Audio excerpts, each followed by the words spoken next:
فاطمہ زہرا اسلام academy کے ناظرین، السلام علیکم ورحمۃ اللہ وبرکاتہ۔ فاطمہ زہرا اسلام اکیڈمی چینل پر آپ کے لیے اچھی اسلامک ویڈیوز پیش کی جاتی ہیں۔ قرآن پاک کا ترجمہ و تفسیر، احادیث مبارکہ اور بہت سی اسلامی واقعات والی اچھی ویڈیوز۔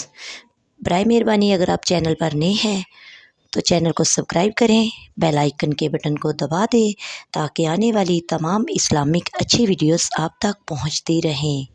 شکریہ۔ بسم اللہ الرحمن الرحیم۔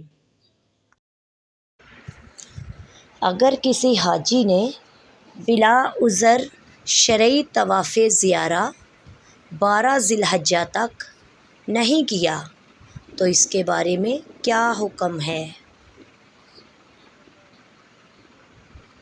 اس کا جواب کچھ اس طرح سے ہے کہ اگر کوئی حاجی 12 ذی الحجہ تک طواف زیارہ کو مؤخر کرتا ہے اور 12 ذی الحجہ کا سورج غروب ہونے سے پہلے طواف زیارہ کر لیتا ہے تو اس پر کچھ لازم نہ ہوگا، لیکن اگر عذر شرعی کے بغیر 12 ذی الحجہ سے بھی مؤخر کر دیتا ہے تو پھر اس پر دم لازم ہوگا اور طواف زیارت بھی کرنا ہوگا، اور جب تک طواف زیارت نہیں کر لے گا تب تک بیوی سے ملنا جائز نہیں ہوگا۔